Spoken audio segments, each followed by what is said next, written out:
The tennies. Apart from the name being a bit shit, I think this decade's been pretty decent, and considering the world was meant to end in 2012, we've done a pretty good job to survive this long, even though it's going to happen all over again soon, isn't it, Greta? Anyways, we round off 2019 and jump over into the 20s. Let's take a look back at the memes, trends, and viral hits that made this decade on the internet great.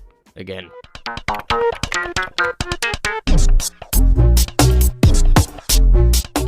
Right, so instead of going in order from 2010 to the present day, I've decided to split this up into smaller categories, so wrap your melon around this. We've got internet trends, viral music, memes, viral videos, memorable moments, and finally, just a list of YouTubers that I've been watching over the last decade. It's kinda like a shit version of RudeTube. Is that going anymore? Don't even know. Anyway, here goes nothing. Before the days of YouTube, Facebook and Twitter, there still used to be trends, believe it or not. The only thing was, people back in the 90s didn't have a smartphone in their pocket to record themselves doing them. Fast forward to now and literally anyone can watch someone else on the other side of the world doing the friggin' cinnamon challenge. Hey, do you fancy choking yourself on a ridiculous amount of moisture-absorbing powder? Then this was the trend for you. Drake's probably going to get mentioned more than once in this video, and the In My Feelings challenge is the first of many. Flossing. Parents across the world must hate Fortnite. Whether that's because they can't prise the kids away from the monitors or just because they force them to do this terrible dance move that 99% of them can't do first try. Not gonna lie though, it is pretty funny watching old people do it. The word challenge no longer has the same meaning as it did in the past. Climbing Everest is a challenge. Pouring ice over your head? Yeah, kind of isn't, is it? However, in July 2014, the ALS Ice Bucket Challenge took over social media for all the right reasons, and it raised a hell of a lot of money for charity. No one was exempt from it either. People started ramming marshmallows into the mouth and tried to say the words chubby bunny. Coning was a thing. If you don't know what that is, just please go and Google it. I can't be bothered trying to explain it. Flossing wasn't cringy enough, so dabbing became a thing and all. And people tried to replicate surgery that celebrities had done to their faces with the Kylie Jenner lip challenge. Bottle flipping took over in 2016 after a lad in high school did it at a talent show. And some of the videos that came from it are actually pretty impressive. People around the world started to lay down on things. Some took it to a bit more of an extreme than others, and the mannequin challenge took competition to another level, but I still think the video of all the dogs beats everything. And most recently we had the bottle cap challenge, literally just people taking the lid off a bottle. This wasn't really a trend, but I can't find a category to fit this into. In February of 2015, a dress had everyone up in arms about what colour it was. Was it blue and black or white and gold? Or were you part of the elite claiming that you could see both? I'd say let me know down in the comments, but I really don't care. When I say viral music, I don't mean Ed Sheeran, who's basically been #1 for the past 10 years, apart from that 6-month stint when Despacito took over. I mean music that took off as a result of either a mental video or for just being crap. Speaking of crap, but I still sing it every goddamn Friday, it's Rebecca Black with Friday. She uploaded this monstrosity of a song in March 2011, and it's got to be up there with some of the worst and most annoying things I can think to come out of the internet this decade. Sorry, Becca. History was made just a year later by a round-faced South Korean man named Psy. Gangnam Style was the first video to hit 1 billion views on YouTube, and you can see why with his mental dance moves. He's released a few more bangers, but nothing seemed to have the same success as his first viral hit. February 2013 saw the rise of people doing the Harlem Shake. You could say this should have been put in the trend category, but it started out life as just a regular song, made in 2012 by the producer Bauer. Nevertheless, the compilations of people dancing to this song never failed to make me laugh. September 2013 was the month of What Does the Fox Say? Another extremely irritating song that 5-year-olds across the globe love to screech down your lug oils. Big Shaq took over in 2017 with Man's Not Hot. Baby Shark? No, I'm not even talking about that, let's move on.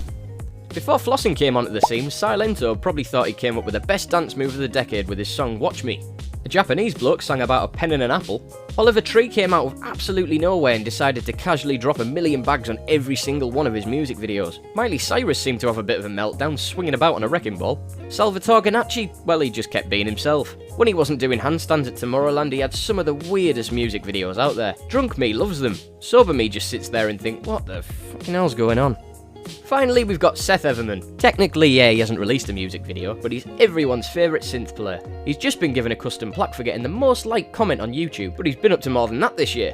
Pretty much all of his uploads are orientated around music, and most of them have a stupid amount of views. Well done, Seth. The tennies should be known as the decade that memes took over. There's not a chance in hell that I'll be able to list off every single one of them, so instead of doing that, I'm just going to shut up and try to remember as many as my favourites as possible. Here you go.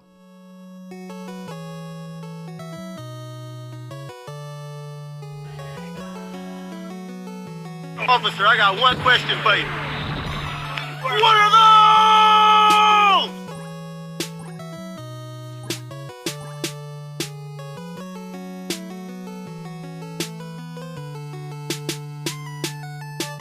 Bitch, start tripping, now I'm blue. Make too many haters, man. Used to be the paper boy, grew up now I'm mega man. Player one, Why lying for? that's what players do. Up, down, left, right, hit on with a stronger time. Yeah, I smoke the strongest back. Tell me what is wrong with that. Both coins in the laundromat. You can't help but honor that. Jam man, mega man, more games than the Sega man. All I smoke is chronic, run my coin just like I'm Sonic. From the hood, I speak Ebonics. That and economics, shorty, we can link like Zelda. That broke, then you a failure. Stack your money up like Tetris. I don't know what else to tell you. Over here, everybody got a gun. My life is golden now. You wanna know why niggas die? Nigga, I just told you. I told the bitch we need to take a break cause she a space invader. Niggas do not know the game. Why? Cause they player haters. I'm a boss, jam, man. I call me Dr. Egg, man. My money stretched out the way. Excuse me, we're coming in. Hopped up out that water, niggas trying to sink my battleship. Because they bitch been bust open like a bag of chips. NBA jam, man. Bitch, I'm ballin'. Just learned a new move, I just don't know what to call it, man. I swear I lost my mind. I had to snap back to reality. I ain't sparing nobody. Finish a fatality. Bitch, start tripping, now I'm blue. Back in 2005, when YouTube first started out, creating a viral video was a big deal. Nowadays it's not as hard, with Facebook and Twitter making it so much easier to share your content. Would we know names like Ronnie Pickering or the Wellstone Raider without social media? I don't know.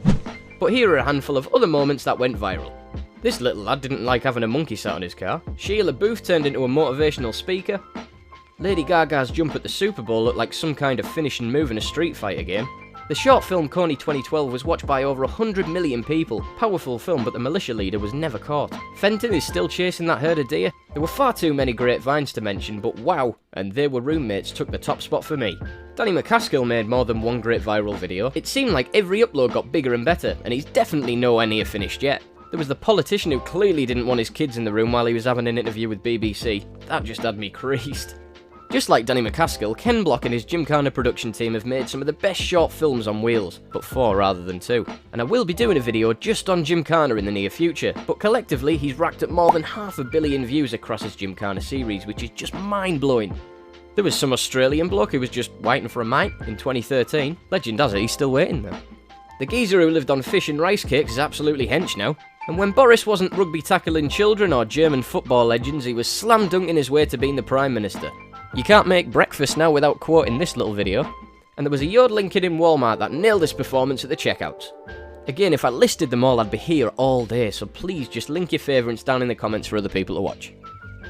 So many records have been set or smashed out the park over the last 10 years too. A little app that you might remember called Vine had massive success, which is where the majority of the viral videos started life out on. But in October of 2016, Vine closed down, leaving the top stars to find other ways of creating content. Logan Paul did that by recording a dead body and posting it to YouTube like the insensitive reptile that he is. But that didn't stop him from earning over $35 million just in merch sales in 1 year. Logan and KSI sold more pay-per-views for their boxing match than the current heavyweight champion of the world, Anthony Joshua, which is just mental.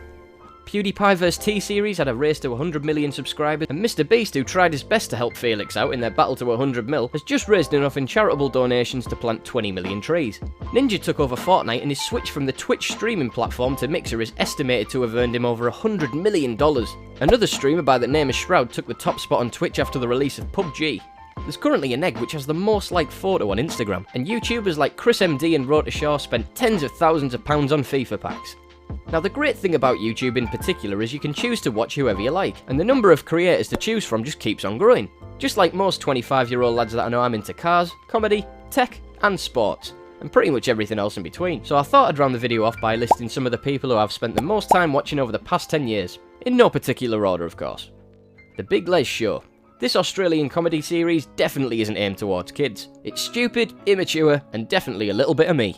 Marquez Brownlee's just recently surpassed the 10 million subscriber milestone. One of the OGs of YouTube, Marquez has been grinding out tech reviews since 2009, and the tennies have definitely been good to this guy. If I need a new phone or laptop, this is the first channel that I always go to. Just like Marquez, Lewis and the crew behind the scenes at Unbox Therapy are killing the tech review game. I've spent so much money on Amazon because of these fellas, it's unbelievable. Casey's vlog was amazing to watch. I don't know how a guy who lived in New York City running a multi-million-dollar company and literally running for like 4 hours every morning found the time to make a vlog every day for God knows how long. He mightn't do that anymore, but every time he uploads I just have to watch it, whatever it is. Usually it's some ridiculous review on a pricey plane ticket. Zach and Jay. Now these two boys have absolutely smashed 2019. Definitely my favourite channel right now. They came onto my radar when they had about 20,000 subs, and if you look at the following that they have now and the content that they've created over the past year, you can see why it's spiralled out of control. It's totally deserved. I'm still not overseeing Zach at Glasgow and shouting Sam in his face. Really sorry, mate. Never meet your heroes, kids, especially when you're pissed. Vape niche, y'all! Do I have to say any more? Probably not, but I will anyway. The podcast that they make is one of my favourite on YouTube, and the sketches that Ethan makes are hilarious. I'll see myself out. Okay, no, that was bad. Car throttle. Where else can you go to find out if an E46 diesel estate can go around a track quicker than an M3? That's right, nowhere. Some of the videos are too good to not have a crack at yourself. I'd know. I've done 2 already. Swiss beatbox. It's amazing what you can do with your mouth. Oi, oi. Couple that with a loot machine, and some of the stuff that these guys create is worthy of headlining a festival of their own. Now, I used to find this guy funny in 6-second bursts on Vine. Turns out he's actually pretty funny for longer periods of time too. That's Cringe series that he makes with either his mate Noel or his mate, Kelsey, which is essentially an internet version of Gogglebox, has to be some of the best impromptu roasting there is on YouTube. And the follow-up videos that he makes with the guys that he's just taken the piss out of are even better. Beard Meets Food and Matt Stoney. These two competitive eaters just essentially film themselves eating an entire village worth of food, usually in like half an hour or less. It's ridiculous, and if you're not a fan of stuff like that, you should definitely just go check out at least one of the posts just to see what's humanly possible to fit inside your stomach. Beard's from up north as well, so he gets bonus points. This group of athletes make some of the most groundbreaking parkour videos online. I can guarantee you've seen some of their clips floating around on social media, like this Swiss send from Toby Cigar. Abroad in Japan. Chris has single-handedly convinced me to book up and travel to Japan in 2020. If you fancy heading over there yourself or just want to see how they live on the other side of the world, this one's the channel for you. It's so easy to watch. Funny, informative, and usually crammed with food and sake. The fellas at Gears and Gasoline have been on some epic adventures over the past few years. From Florida to Alaska in the Jap tuner cars, to the Grid Life series where they follow a group of racers trying to break records in the ridiculous time attack weapons. These guys put together some of the best videos on the entire platform in my opinion. True Geordie, another fellow northerner. Get up, lad. He's just one of those fellas who seems like he's going to be around forever now. The Kickoff podcast has just been a massive success, and the True Geordie podcast with him and Lawrence and a guest always gets me watching. He's also played a huge part in the YouTube boxing scene, and while people think it's a bit of a joke, it wouldn't have been anywhere near as enjoyable to watch if Geordie wasn't involved. And finally, 44 Teeth. I don't even own a bike, but these guys have made my favourite challenge videos on the entire internet this decade. The budget bike battle has the two lads from the UK buying cheap bikes and riding them usually to locations on the far side of Europe or even Africa. Only thing is though, they're both a bit mental and it never seems to work out as planned. There's plenty more that I've missed out as well. Yes Theory, the Slow-Mo guys, Mark Rober, Bocker, probably killed that pronunciation, Ryan Williams, Adam LZ, and the list goes on. So there you go. That's just a quick recap of what's been going on in the past 10 years on the internet, and a bit of an insight to the people that I've been watching for nearly half of my life. I mean, if I listed everything into one video, it'd be like 15 hours long. Let me know what made this decade on the internet great for you down in the comments. If you like the video, you can always leave it a thumbs up, and if you want to see more content, you can subscribe to the channel. I'll see you in the next one. Bye!